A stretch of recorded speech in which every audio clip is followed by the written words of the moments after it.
আহ্বান করব যাদের সামনে তাকিয়ে যদি দেখেন বসার পরিবেশ ভালো হয়েছে তাহলে আর কিছু বলার নেই। সামনে ফাঁকা জায়গা তো সুন্দরভাবে বসে। তিমিরে নাসিত পতিত মানব জাতিকে উদ্ধারের জন্য যুগে যুগে আল্লাহ রাব্বুল আলামিন মনোনীত প্রতিনিধি প্রেরণ করেন। সেই সুবাদে শত বছর পূর্বে পূর্ববঙ্গে সকল মানব জাতির সুপথ প্রদর্শনের জন্য একজন মহান সুফি সাধকের আবির্ভাব হয়েছিল। জিন্দাওয়ালি খাজায় খাজগান দেওয়ান শাহ আব্দুর রশিদ আল চিশতি নিজামী রহমতুল্লাহ আলাইহ। তারা পূত পবিত্র নুরি কদমে আমাদের জান কোরবান হোক।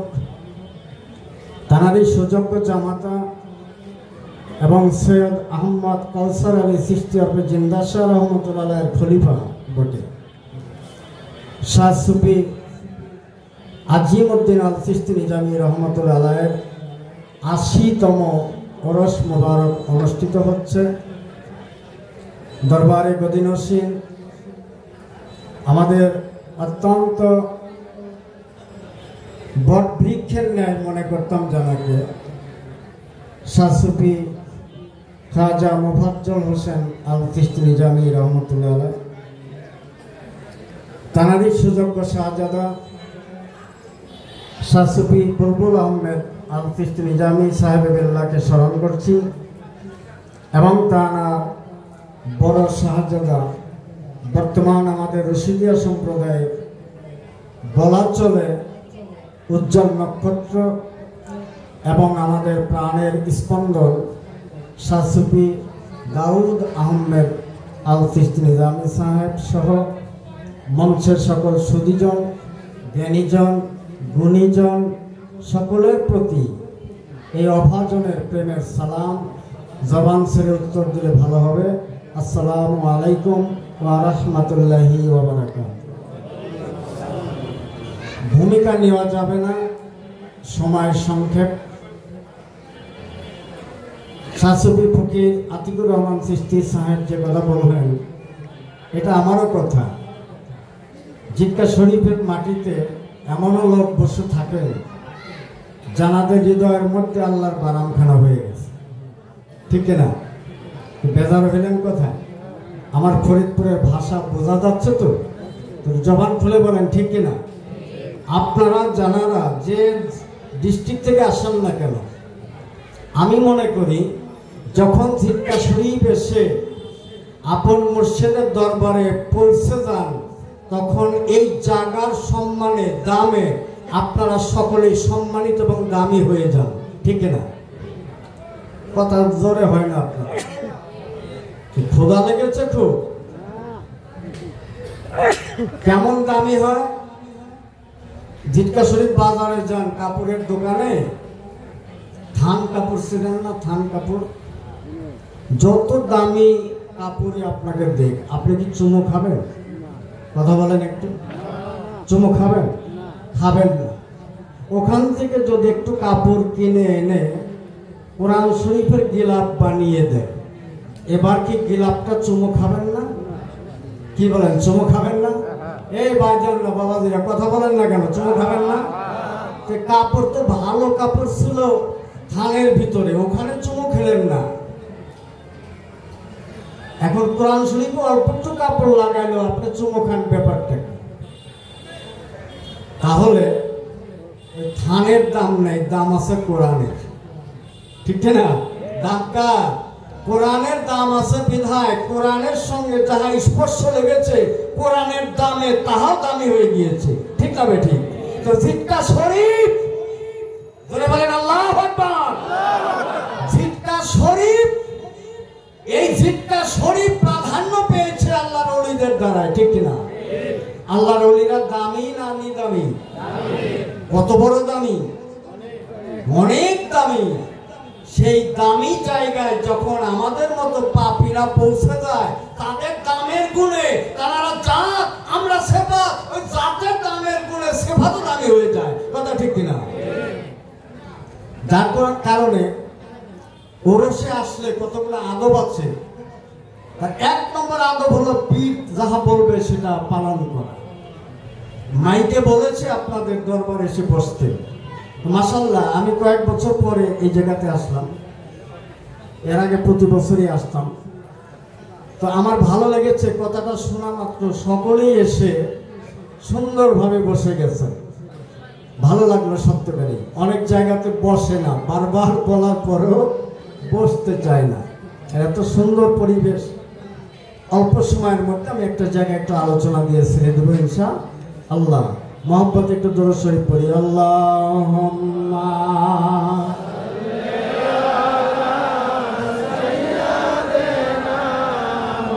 মাওলানা মুহাম্মদ ওয়া আলি সাইয়্যিদিনা।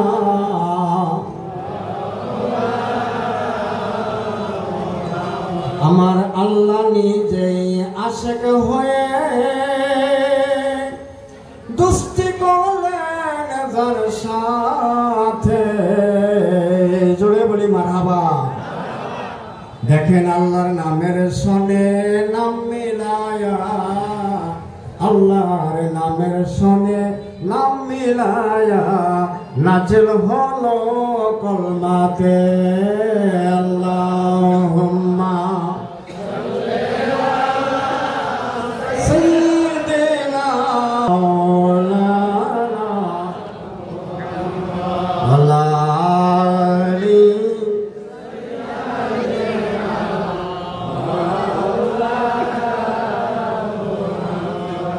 আজকে এই মঞ্চে আমার চেয়ে নিদামি মানুষ নেই, সকলেই আপনারা আমার থেকে দাম। আমার জায়গাটা আপনাদের পায়ের নিচে থাক। আলোচনা ভালো বুঝি না, তারপরেও আমাদের অত্যন্ত মহব্বতের ভাই হযরত খাজা শাহ সুফি জসিমউদ্দিন আল চিশতি নিজামী সাহেব যেখানে কথা রেখে গেলেন, আমি আপ ডাউন করতে চাই না, ওখানেই যেতে চাই। সূরা বাকারা 8 নম্বর আয়াত আল্লাহ বললেন, ওয়া মিনান নাসি মান ইয়াকুলু আমান্না বিল্লাহি ওয়া বিল ইয়াউমিল আখির ওয়া মা হুম বিমুমিনিন। জবান ছেড়ে বলি আল্লাহু আকবার।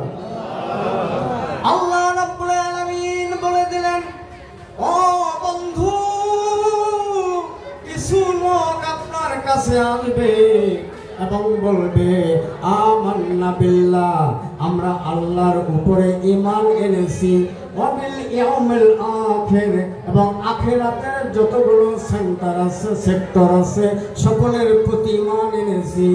আমরা এই কথা শুনে মনে করব লোকগুলো ভালোই বলেছে, ঠিক কিনা?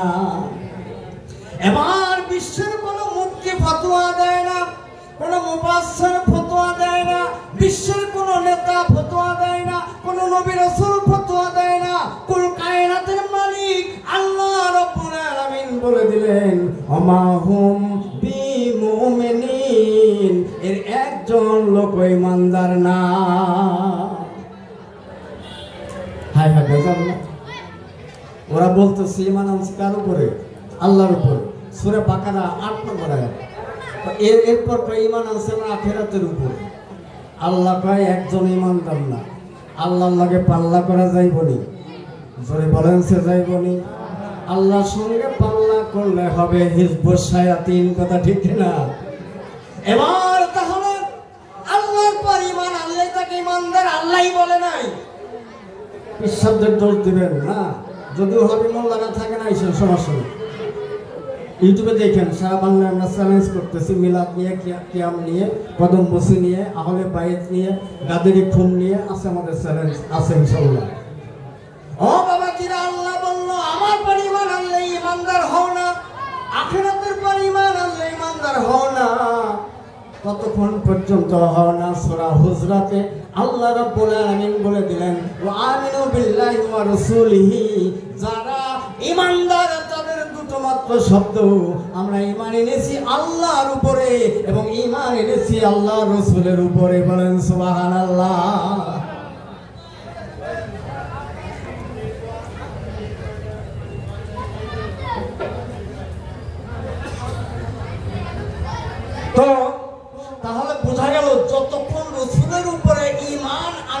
যাবে ততক্ষণ তাকে ইমানদার বলা হয় না। এই কথাটাই জসিম ভাই আলোচনায় এনেছিলেন রসুলের প্রেম নিয়ে সূরা আল ইমরানের ৩১ নম্বর আয়াত। ওনার ভিতরে মাল আছে, সময় দিলে আরো অনেক কথা বের হইত। তো আমি বলতে চাই, রসুলকে ভালোবাসতে হলে আর একটা ধাপ আমাদের আছে, সেখানে না গেলে রসুলের ভালোবাসাও হবে না। আল্লাহ রাব্বুল আলামিন সূরা শুরা 23 নম্বর আয়াতের ভিতরে বলে দিলেন, কুল্লা আসআলুকুম আলাইহি আজরান ইল্লাল মাওয়াদ্দাতা ফিল কুরবা। হে আমার বন্ধু, আপনি একটা ঘোষণা দিয়ে দেন। কি ঘোষণা? আচ্ছা, পীরের হুকুম ভক্তের জন্য কি ফরজে? কি ফরজে? ফতোয়া লাগলে আমরা যতক্ষণ বাঁচা আছি, যতটুকু কিতাব এলেম আছে আমরা দেওয়ার চেষ্টা করবো, আপনাদের বিপদে ফেলাবো না। একটু কথা বললেন, তাহলে আল্লাহ বলতেছেন, হে আমার বন্ধু আপনি বলে দেন কি সংক্ষেপ, সারা জীবন ব্যাপী আমি যা পরিশ্রম করেছি মানব মুক্তির জন্য, এর বিনিময়ে কিছুই চাই না, একটা জিনিস ব্যতীত, সেটা হলো আমার আহলে বায়াতের ভালোবাসা ব্যতীত। জোরে বলেন সুবহানাল্লাহ। তাহলে রসুলকে ভালোবাসতে হলে তার আহলে বায়াতকে ভালোবাসতে হবে, দলিলে পাওয়া গেল, ঠিক না? আর রসুলকে তখনই পাওয়া যাবে যখন আহলে বায়াতকে পাওয়া যাবে। ভাইরা বাবারা, এই আহলে বায়াত দিয়ে ঝগড়া সর্বদর্শন আমার কাছে লোক পড়াইতেছে। আহলে বায়াত পাক পঞ্জাতন একটা বাজে কথা, ইয়ে কোনো কোরআন হাদিসে নেই। ওরা চলে গেছে, আমার মিয়া ভাইজানের ভক্ত গেছে দুইজন সাথে, যে দুই পা জড়াইতেছে, চাচাদান মরে গেছে। কি এই ঘটনা? চ্যালেঞ্জ ঘোষণা করে, যা কে বলছে? আমাদের বাজার মসজিদের ইমাম। আর ইমাম সাহেব তো বলবি, সাথে রাজনৈতিক নেতৃবৃন্দ দুই চারজন লাভবান রাখবি যাতে পালায় না যায়, আমি দলিল নিয়ে যাবো ইনশাল্লাহ। ডেট করে গেলাম, 1 লক্ষ টাকা জমা রাখিস, তারপরে আমরা আসতেছি। পাকপান যখন আছে কি নাই আমরা দেখাই দেবো, যদি দেখাইতে না পারি আমরা টাকা অ্যাডভান্স দিয়ে দেবো 1 লাখ। আর যদি দেখাইতে পারি ওরা 1 লাখ তো দিবেই, তারপরে 20 টাকা তোদের চেয়ারম্যান যেন করে। আমরা চেয়ারম্যানের পায়ে ধরে ইমাম সাহেব পড়াই গেছি। তারপর আমরা গাড়ি নিয়ে কিতাব নিয়ে যাই, আমাদের বাপ মতো আমরা যা পড়বার বইলে আইছি, ভয়ের কোনো কারণ নেই ইনশাআল্লাহ। ভাইরা বাবারা, আজ এই মুহররম মাস পার হয়ে সফর মাস গেল, কালকে কিন্তু সোহাদায়ে কারবালার 40 রাত হয়েছে। 40 একটা মাহফিল আমি কালকে ছিলাম।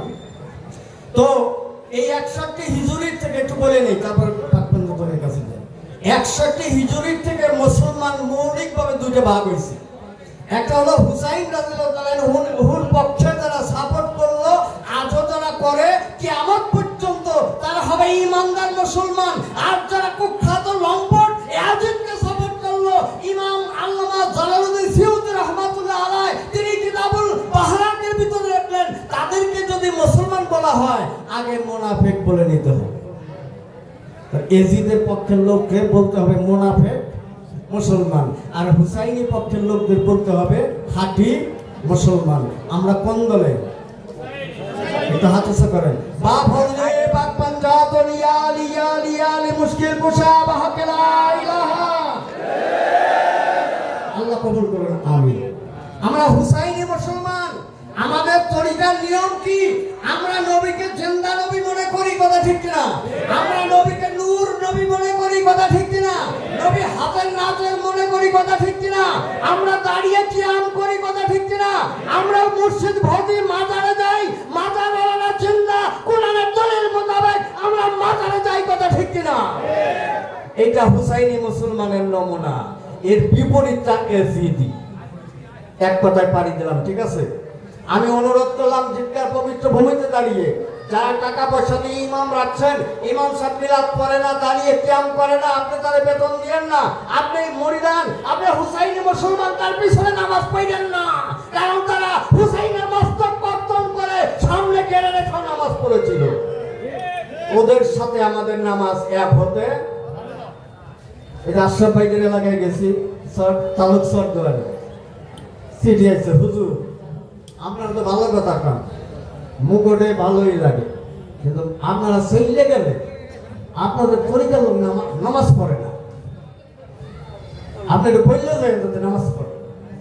আমি বললাম যে তরিকার লোক নামাজ কখনোই ছাড়ে না, কথা ঠিক কিনা? তোদের আচরণ ভালো না, তাই মনের দুঃখে মসজিদ ছেড়েছে, নামাজ ছাড়ে নাই, কথা এক পাচ্ছি না। কারণ আমি ওই মসজিদে যাব না যে মসজিদে ইমাম সাহেব কিয়াম করে না, এটা আমার ইমান বাধা দিচ্ছে, ঠিক না? যেই মসজিদের ইমাম সাহেব মাজার ভাঙার বিরুদ্ধে, যেই মসজিদের ইমাম সাহেব গান বাজনার বিরুদ্ধে, যেই মসজিদের ইমাম সাহেব তার এই কদম বসি করার বিরুদ্ধে, আমি তো মুফাজ্জল তার পিছনে নামাজ পড়তে পারি না, কথা ঠিক না?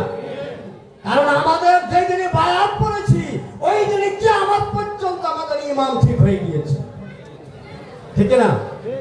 সেই ইমাম ঠিক রেখে চলবো। আর তরিকতের লোকের একটা নামাজ আছে, 5 ওয়াক্ত ছেড়ে দেন না, তরিকতের লোকের একটা নামাজ আছে, এটা সূরার ভিতরে আছে। সেই নামাজটা হলো দাইমুস সালাত। ইন্নাল মুসাল্লিনা,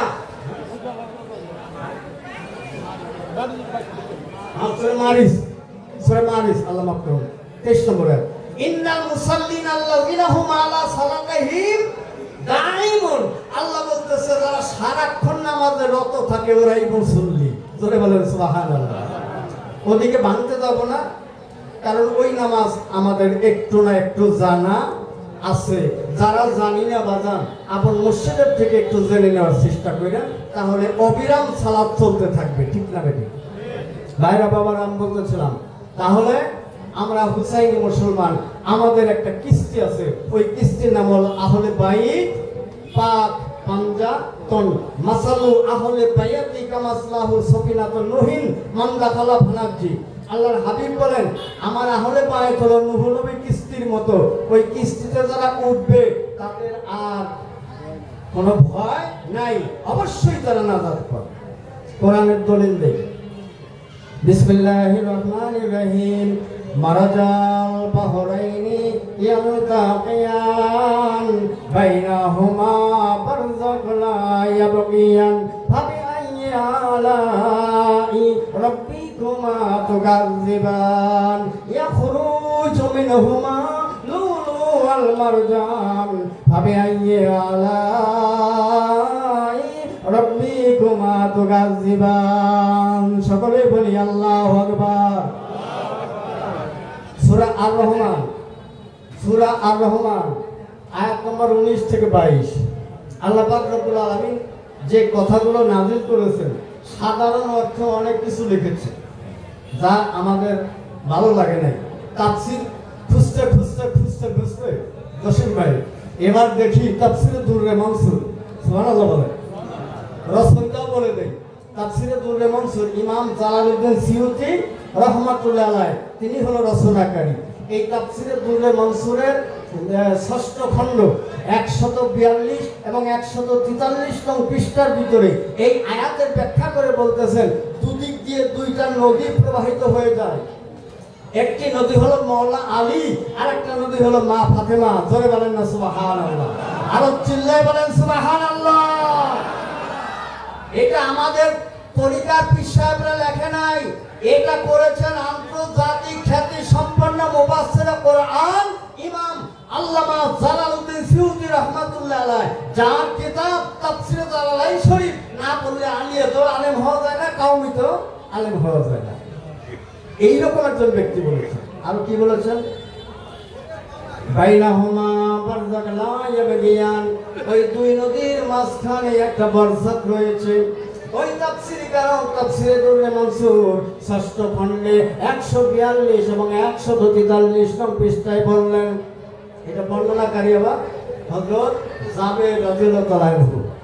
এবার বর্ণনা করে দিলেন, ওই দুই নদীর মধ্যখানে একটা বারযাখ রয়েছে, ওই বারযাখ হলো নূরে মুহাম্মদ। সকলেই বলেন সাল্লাল্লাহু আলাইহি ওয়াসাল্লাম। দুটা নদী, একটা নদী হলো বিলায়াতের সম্রাট মাওলা আলী কারামুল্লাহু ওয়াজহুল কারীম, আর একটা নদী খাতুনে জান্নাত ফাতিমাতুজ জোহরা রাদিয়াল্লাহু তাআলা আনহা। এই দুই নদীর মাঝখানে আছে কে? নূরে মুহাম্মদ। বলেন না সুবহানাল্লাহ। ইয়াখরুজু মিনহুমা লুলু ওয়াল আমরা সাধারণ তাফসিরে দেখি, অর্থকারীদের অর্থ দেখি, মুক্তা প্রবাল নামে দুইটা তার মূল্যবান পাথর বের হয়ে আসে নবীর থেকে। হায় হায় হায়, কি বললো? দুইটা পাথর। কি পাথর বলে? অনেক অনেক মূল্যবান পাথর রয়েছে। আমাদের সুফি সাধক এবং রশিদ শাহ রহমাতুল্লাহ আলাইহি সৃষ্টি জগতের কলেমার ব্যাখ্যার ভিতরে গিয়ে বললেন, মতিমুঙ্গা দুইটি রত্ন ওইখানেতেই হয় সৃজন। লা ইলাহা ইল্লাল্লাহু জপয় রে আমার মন, বলেন মারহাবা।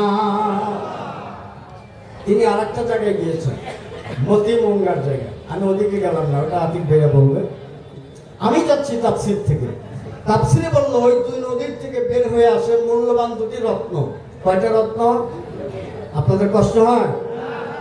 কষ্ট হলে আমাদের হইতেছে, গাম ধরতেছে। দুইটা রত্ন বের হয়েছে। একটা রত্নের নাম হলো ইমাম হাসান, আর একটা রত্নের নাম হলো ইমাম হুসাইন। তাহলে এই যে পাঁচজন, সূরা আল ইমরানের 61 নম্বর আয়াত প্রমাণ রয়েছে।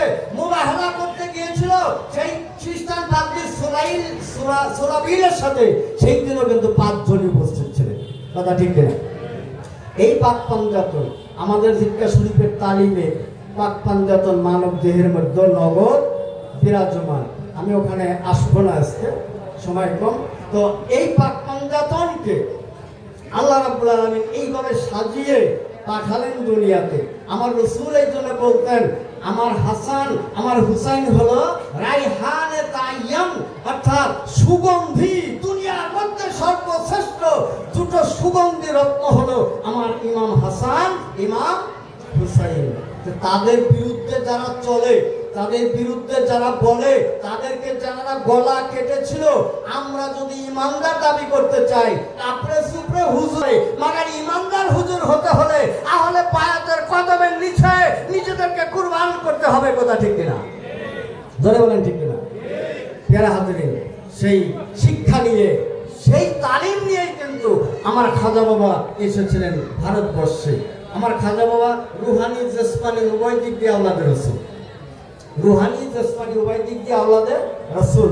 এই জন্য খাজা বাবার বাণী জিন্দা হতা হো কারবালা ময়দান কি বাত। ইসলামের একটা নব জীবন লাভ হয়েছে কারবালার ময়দান থেকে। অন্যত্র বলেছেন, কুল্লু কুল্লু ইয়াউমা কারবালা, কুল্লু না ইয়াউমা আশুরা, কুল্লু ইয়াউমুন আশুরা, কুল্লু আরদুন কারবালা। প্রতিটি জমিনই তোমাদের কারবালা, প্রতিটি দিনই তোমাদের জন্য আশুরার দিন। এই কথাটার গভীর তাৎপর্য পরের আলোচনা করবে। আমার সময় মনে হয় শেষ। কষ্ট পেয়েছেন? কষ্ট পেয়েছেন? আচ্ছা, আপনারা দোয়া চাই না, একটু স্মরণে রাখেন, যতদিন দেহে প্রাণ থাকে আমরা যেন হুসাইন ইসলামের একটু গোলামি করে যেতে পারি ইনশাআল্লাহ। আল্লাহ কবুল করুন।